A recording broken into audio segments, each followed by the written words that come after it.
નમસ્કાર મિત્રો, પ્રદેશ 24 ગુજરાતીની વિશેષ રજૂઆત ધર્મ દ્રષ્ટિમાં હું ડૉક્ટર મોલી રાવલ આપ સૌનું હાર્દિક સ્વાગત કરું છું. આજે આપણે વાત કરીશું પ્રદોષ વ્રતના મહત્વની. પ્રદોષ વ્રત ભગવાન શિવને અર્પિત છે અને આ વ્રતના જપ, પૂજા અને ઉપવાસથી જીવનમાં સુખ, શાંતિ અને સમૃદ્ધિ પ્રાપ્ત થાય છે. આજે આપણે જાણીશું કે પ્રદોષ વ્રત શું છે, કેમ કરવામાં આવે છે અને એની કથા શું કહે છે. પ્રદોષ અથવા પ્રદોષમ એ હિન્દુ કેલેન્ડરમાં દર પખવાડિયાના 13મા દિવસે એટલે કે ત્રયોદશી એક દ્વિમાસિક પ્રસંગ છે. તે હિન્દુ દેવતા શિવની પૂજા સાથે ગાઢ રીતે જોડાયેલું છે. સૂર્યાસ્ત પહેલાં અને પછીના 1.5 કલાકના શુભ 3 કલાકના સમયગાળાને આ દિવસે શિવની પૂજા માટે સૌથી યોગ્ય અને શ્રેષ્ઠ સમય માનવામાં આવે છે.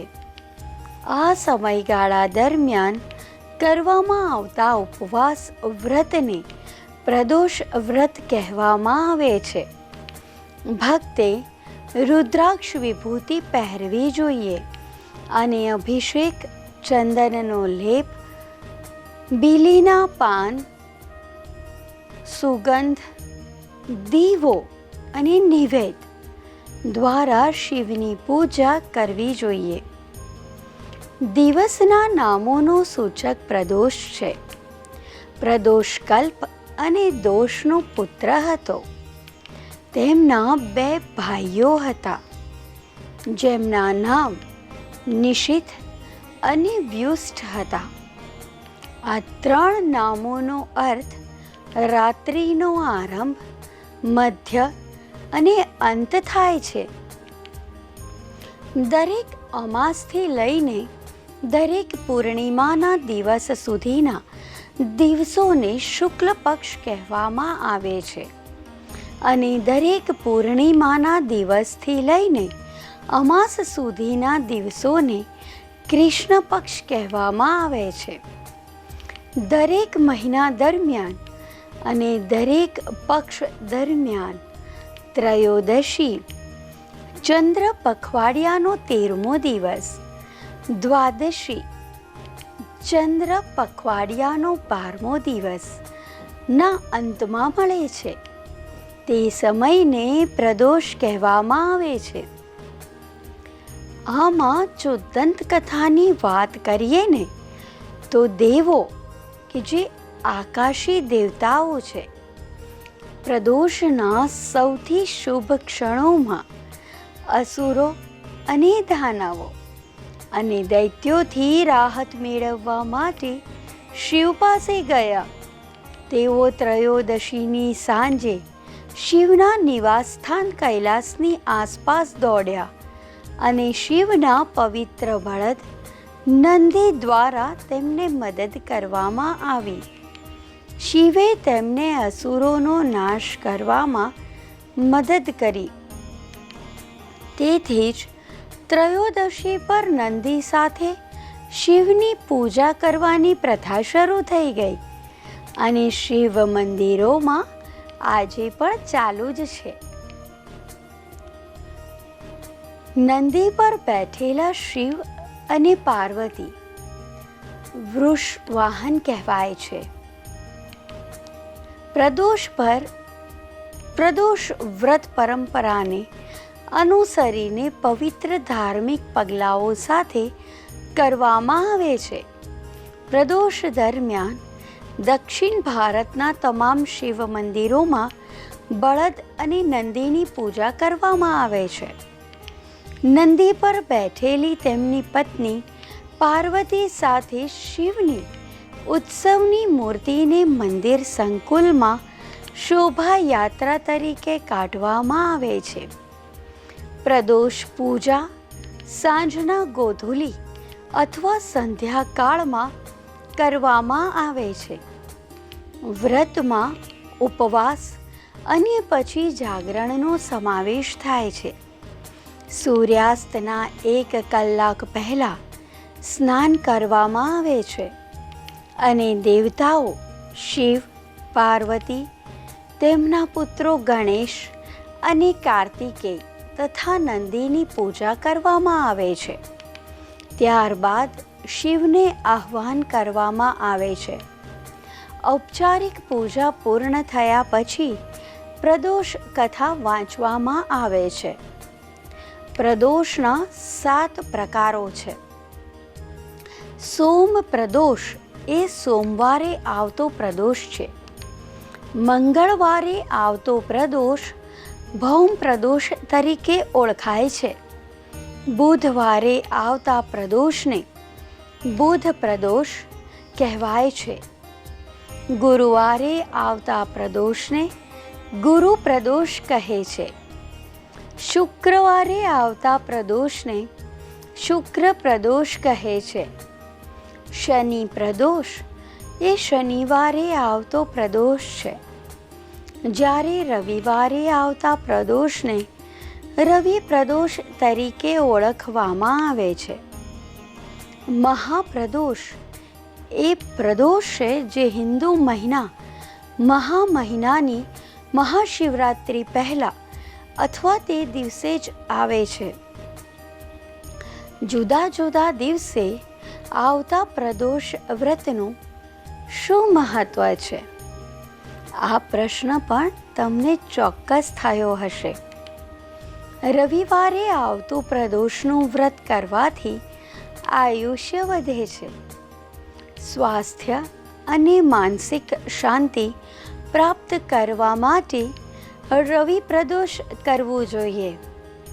સોમવારના દિવસે આવતા પ્રદોષ વ્રત કરવાથી આરોગ્ય સારું રહે છે. લાંબા સમય સુધી વ્યક્તિ બીમાર હોય તો સોમ પ્રદોષના પ્રભાવથી દૂર થઈ જાય છે. સાથે તમામ સુખોની પ્રાપ્તિ થાય છે. મંગળવારે પ્રદોષ વ્રત કરવામાં આવે તો તેને નષ્ટ કરવાથી મૃત્યુ સમાન કષ્ટ ભોગવી રહેલી વ્યક્તિ તરત જ સ્વસ્થ થઈ જાય છે. આ દિવસે વ્રત કરવાથી દેવામાંથી મુક્તિ મળે છે તેમજ આર્થિક સંકટોમાંથી મુક્તિ મળે છે. બુધવારના દિવસે આવતું પ્રદોષ વ્રત કરવાથી બુદ્ધિ અને જ્ઞાનની પ્રાપ્તિ થાય છે. આર્થિક સંકટોમાંથી છુટકારો મળે છે. ગુરુવારના દિવસે પ્રદોષ વ્રત આવે તો તેને કરવાથી શત્રુઓમાંથી મુક્તિ મળે છે. પરિવાર અને સમાજમાં માન, સન્માન, પ્રતિષ્ઠા પ્રાપ્ત થાય છે. શુક્રવારના દિવસે આવતા પ્રદોષ વ્રત સુખ સૌભાગ્યમાં વૃદ્ધિ કરે છે. આ વ્રતને પતિ પત્ની સાથે મળીને કરે તો દાંપત્ય જીવન સારું રહે છે. જે દંપતીને સંતાન પ્રાપ્તિની ઈચ્છા હોય તો શનિવારે આવતા પ્રદોષનું વ્રત કરવું. તેનાથી તરત સંતાન પ્રાપ્તિની ઈચ્છા પૂરી થઈ જાય છે. હવે આપણે પ્રદોષ વ્રતની વાર્તા વિશે જાણીશું. પૌરાણિક કથાઓ અનુસાર ચંદ્રના વિવાહ દક્ષ પ્રજાપતિની 27 કન્યા સાથે થયા હતા. આ 27 કન્યા આકાશ મંડળના 27 નક્ષત્ર છે. તેમાં રોહિણી સૌથી વધારે ખૂબસૂરત છે. એટલા માટે ચંદ્ર તેના પર વધારે સ્નેહ રાખતા હતા. ચંદ્રનો રોહિણીના પ્રત્યે પ્રેમ જોઈને બાકીની ચંદ્રની પત્નીઓ ખૂબ જ દુઃખી થતી હતી અને તેમને પોતાના પિતા દક્ષની સાથે જઈને બધી જ વાત કરી દીધી. દક્ષનો સ્વભાવ ખૂબ જ ગુસ્સાવાળો હતો. તેમને પોતાની અન્ય કન્યાઓની સાથે થઈ રહેલા ભેદભાવના કારણે ક્રોધમાં આવીને ચંદ્રને શ્રાપ આપ્યો કે તને ક્ષય રોગ થશે. તો આ શ્રાપના પ્રભાવથી મુક્તિ મેળવવા માટે ચંદ્ર અને રોહિણીએ તેનો સાથ આપતા પ્રદોષનું વ્રત કર્યું. અને શ્રાપના પ્રભાવથી જ્યારે ધીમે ધીમે ચંદ્ર ક્ષયરોગથી ગ્રસિત થવા લાગ્યા હતા અને તેમની કલાઓ ક્ષીણ થવા લાગી હતી, ત્યારે નારદે જ તેમને ભગવાન શિવની આરાધના કરવાનું કહ્યું હતું. તેના પછી ચંદ્ર અને રોહિણીએ ભગવાન શિવની આરાધના શરૂ કરી હતી. ચંદ્ર અને રોહિણીની પૂજાથી પ્રસન્ન થઈને શિવના પ્રદોષ કાળમાં ચંદ્રને પુનર્જીવનનું વરદાન આપ્યું. તેને પોતાના મસ્તક પર ધારણ કરી લીધું. ચંદ્ર મૃત્યુની નજીક હોવા છતાં પણ તેમનું મૃત્યુ ના થયું. ધીમે ધીમે ચંદ્ર સ્વસ્થ થવા લાગ્યા અને પૂનમના દિવસે પૂર્ણ ચંદ્રના રૂપમાં પ્રગટ થયા. એ દિવસ સોમ પ્રદોષનો દિવસ હતો. શુક્ર પ્રદોષના સંયોગમાં ભગવાન શિવની પૂજા અને વ્રત કરવાથી દરેક પ્રકારની પરેશાનીઓ દૂર થાય છે.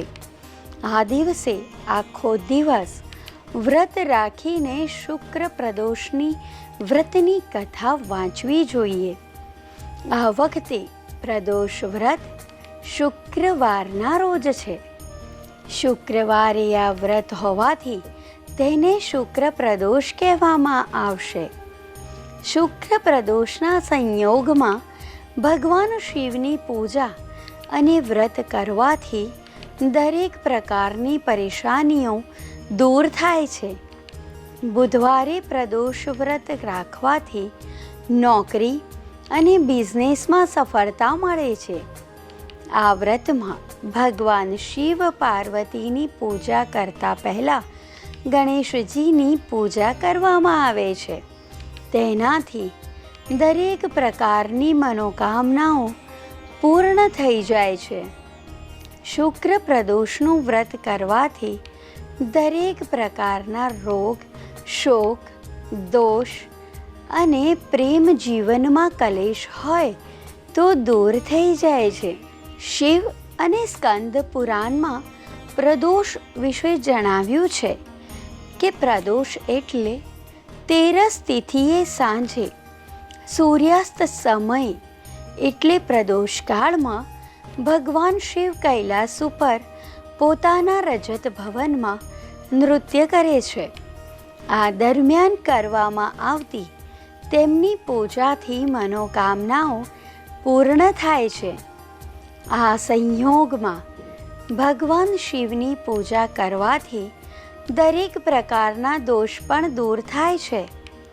સંકલ્પ લીધા પછી દૂધનું સેવન કરીને જો વ્રત રાખો તો ઉત્તમ ફળની પ્રાપ્તિ થાય છે.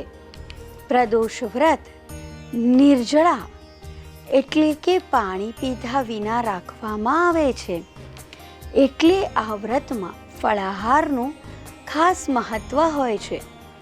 પ્રદોષ વ્રત આખો દિવસ રાખવામાં આવે છે. સવારે સ્નાન કર્યા પછી વ્રતનો સંકલ્પ લો.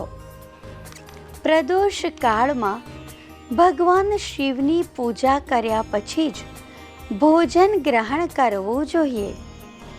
આ દિવસે વ્રત દરમિયાન પૂજાની થાળીમાં અબીલ, ગુલાલ, ચંદન, ચોખા, ફૂલ, ધતુરો, બેલીપત્ર, જનોઈ, નારાછડી, દીવો, કપૂર, અગરબત્તી અને ફળ હોવા જોઈએ. આ વ્રતમાં દૂધનું સેવન કરો અને આખો દિવસ ઉપવાસ ધારણ કરો. પ્રદોષ વ્રતમાં અનાજ, મીઠું, મરચું વગેરેનું સેવન કરવું જોઈએ નહીં. વ્રત સમયે એક જ વાર ફળાહાર ગ્રહણ કરવો જોઈએ. પ્રદોષ વ્રત કરવા માટે વ્રતીએ તેરસની સવારે વહેલું જાગી જવું જોઈએ. સ્નાન કાર્ય પૂર્ણ કરીને ભગવાન શિવનું ધ્યાન કરવા બેસી જવું જોઈએ. આ વ્રતમાં ભોજન ગ્રહણ ન કરવું જોઈએ. તેમજ કોઈ પણ પ્રકારના વાદ વિવાદથી બચવું જોઈએ. પ્રદોષ વ્રતના દિવસે બ્રહ્મચર્યનું પાલન કરવું જોઈએ. આ દિવસે સૂર્યાસ્તના 1 કલાક પહેલાં સ્નાન કરીને ભગવાન શિવની પૂજા કરવી જોઈએ. પ્રદોષ વ્રતની પૂજામાં દર્ભના આસનનો ઉપયોગ કરવો જોઈએ. પ્રદોષ વ્રત પર આ વસ્તુઓ ક્યારેય ન કરવી જોઈએ. પ્રદોષ વ્રતના દિવસે ઉપવાસ કરનાર વ્યક્તિએ ફક્ત સાત્વિક ખોરાક જ લેવો જોઈએ. આ દિવસે દારૂ, લસણ અને ડુંગળી જેવી તામસિક વસ્તુઓથી દૂર રહેવું જોઈએ. ઉપવાસ રાખનારા ભક્તોએ આ દિવસે ફક્ત સિંધવ મીઠાનું સેવન કરવું જોઈએ. ધ્યાનમાં રાખો કે આ દિવસે પૂજામાં તુલસીના પાનનો ઉપયોગ ના કરો, કારણ કે તે ભગવાન શિવને ચઢાવવામાં આવતું નથી. પ્રદોષ વ્રતના દિવસે મોડી રાત્રે સૂવું નહીં, તેમજ કોઈ ઝાડ કે છોડના પાંદડા તોડવા નહીં. નકારાત્મક વિચાર અને નકારાત્મક લોકો સાથેનો સંપર્ક ટાળવો જોઈએ. સૌથી મહત્વની વાત એ છે કે જો ગુસ્સો આવે તો પૂજાનું સંપૂર્ણ ફળ નાશ પામે છે. વસ્તુઓમાં પણ ધ્યાન રાખવાની જરૂર છે. કાળા કપડાં પહેરવા અશુભ માનવામાં આવે છે. એવું કરવાથી ભગવાન ભોળાનાથ નારાજ થાય છે અને શુભ ફળની જગ્યાએ અશુભ પરિણામ પ્રાપ્ત થાય છે. શુક્ર પ્રદોષ વ્રતના દિવસે ખાસ કરીને વડીલો, મહિલાઓનું અપમાન ક્યારેય કરવું નહીં. દીકરીને જે માંગે તે આપવું.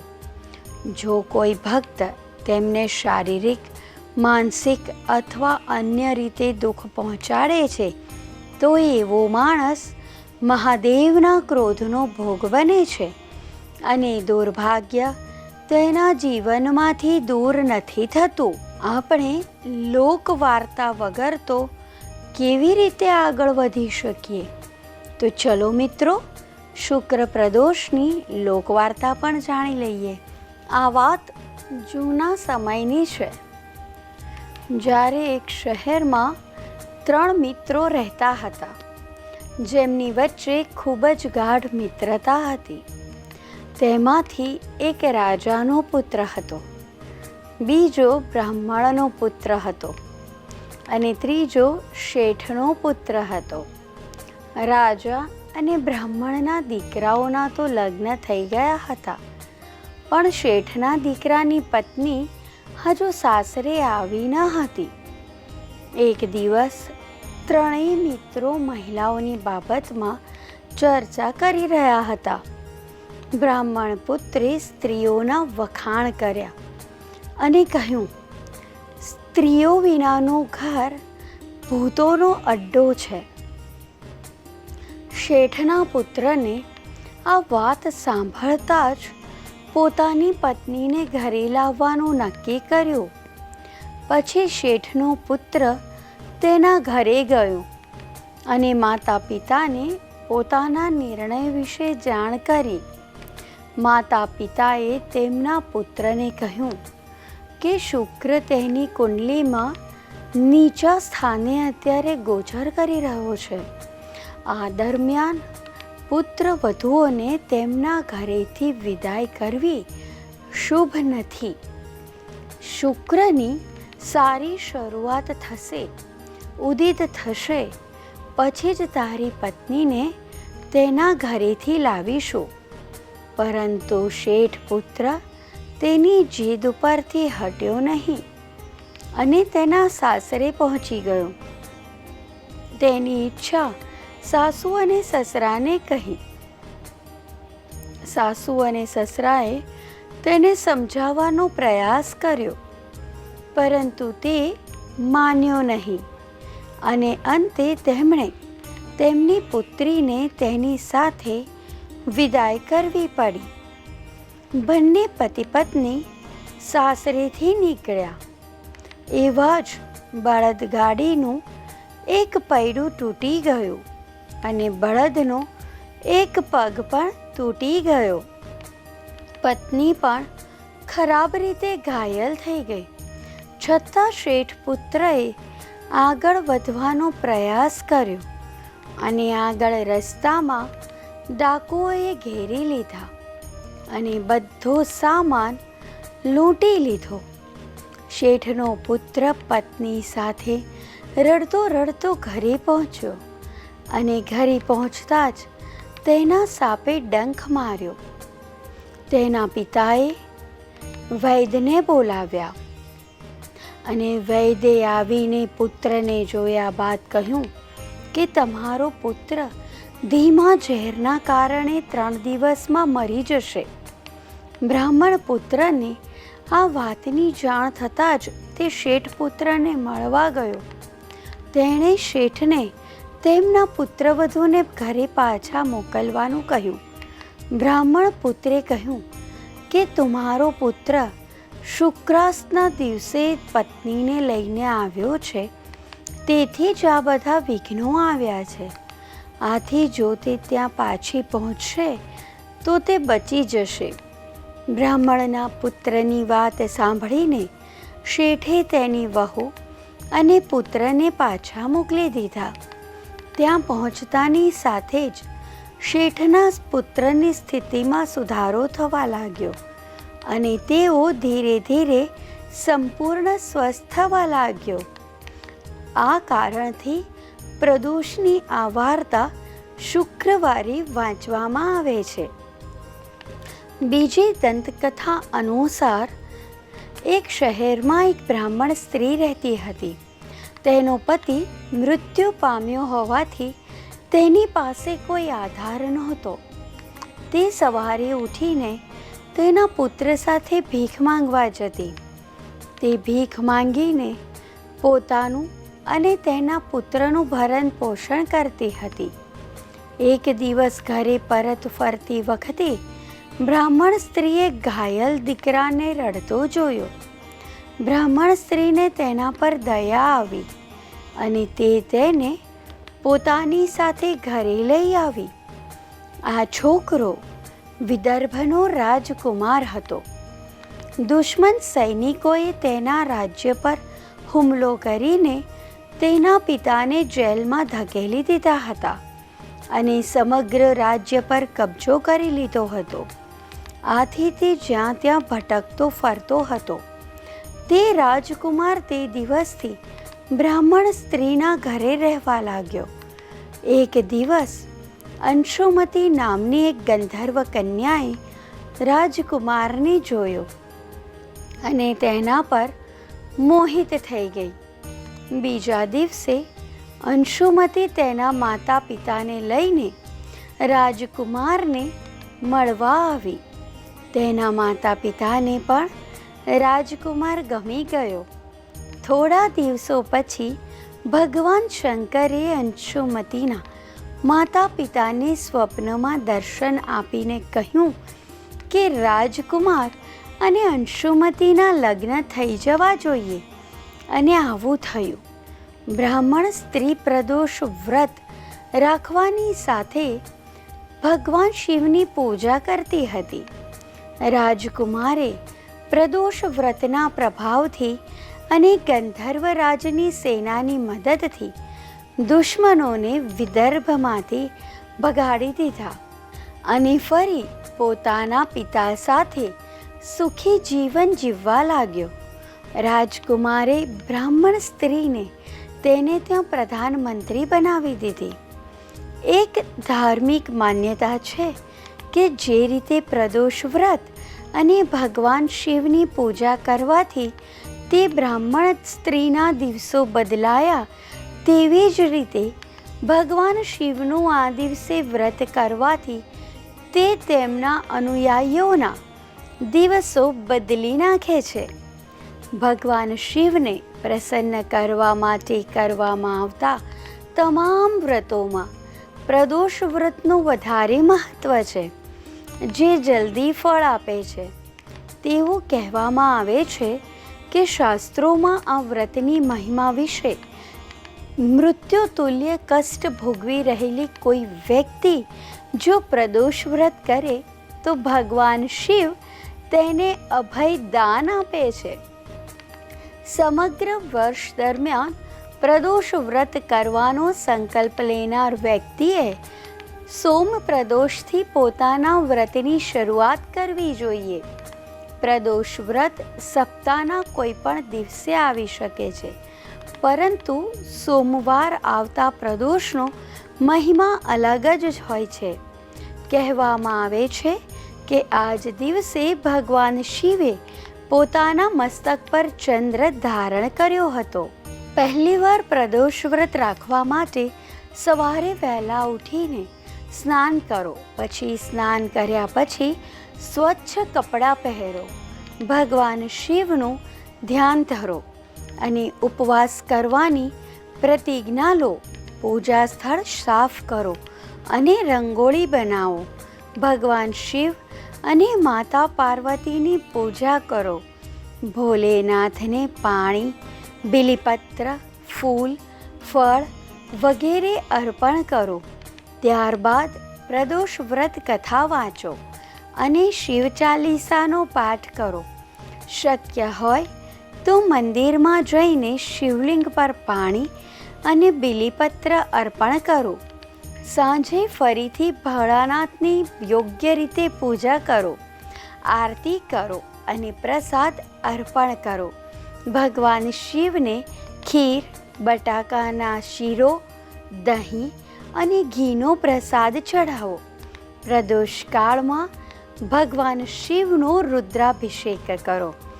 પછી ફરીથી પ્રદોષ ઉપવાસની કથા વાંચો અને આરતી કરો. પ્રદોષવત પાણી વગર કે ફળો વગર રાખવામાં આવે છે. પ્રદોષ ઉપવાસ રાખો અને આખો દિવસ કંઈ ખાશો નહીં અને તમે સાંજની પૂજા પછી અથવા બીજા દિવસે ઉપવાસ તોડી શકો છો. તો દર્શક મિત્રો, આજે ધર્મદ્રષ્ટિમાં આપણે શુક્ર પ્રદોષના વ્રત, કથા, મહાત્મ્ય અને ઇતિહાસ વિશે જાણ્યું. આજે ધર્મદ્રષ્ટિમાં આટલું જ.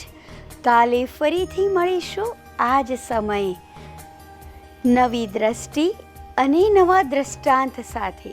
ત્યાં સુધી મને રજા આપશો. નમસ્કાર.